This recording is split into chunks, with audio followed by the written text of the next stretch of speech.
Pilipino. Ladies and gentlemen, let's welcome Senator Attorney Pete Rodriguez. Mayong buntag Davao, mayong buntag Barangay 19, mayong buntag kaninyong tanan. Naghaprayong salamat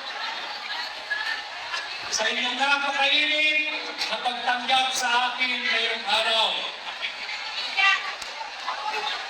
Isang malaking karangalan na ako ay maging bahagi ng inyong ginagawang pagtitipon. Maraming salamat sa ating mayor, kay Mayor Bastian Duterte, sa ating mga opisyal na narito ngayong araw, at kay Pangulong Rodrigo Roa Duterte. May silamang ang aking magiging mensahe sa inyo. Alam kong nalalaman ninyong lahat na patuloy ang ginagawang political persecution laban sa pamilyang Duterte. Alam kong nalalaman ninyong lahat na mayroong pagtatangkang nakawin hindi lamang ang pera nating mga Pilipino, kung hindi ang posisyon ng pangalawang Pangulo mula sa produkto ng Davao City, mula sa anak ng Davao, mula sa anak ng Mindanao. Tinatangka nilang nakawin ang posisyon ng pangalawang Pangulo mula kay Vice President Inday Sara Duterte. Huwag kayong pumayag, huwag kayong pumayag. Ating labanan ang pagkatangkang na pastanganin ang ating saligang batas. At kasama ng iba pang mga senador na kumakandidato sa ilalim ng Duterte Approved and Certified Senatorial Candidates,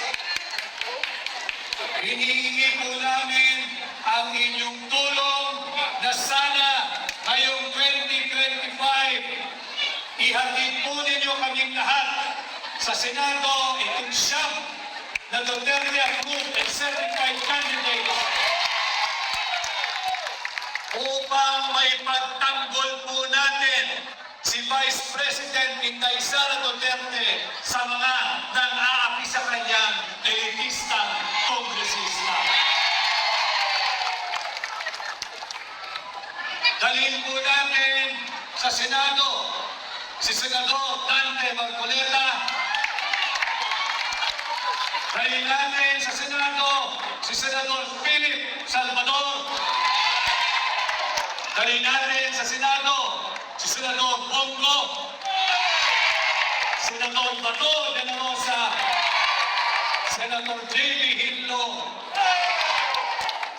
si Senador Raul Lambino, si Senador Jimmy Bondoc, si Senador Pastor Apollo Quiboloy,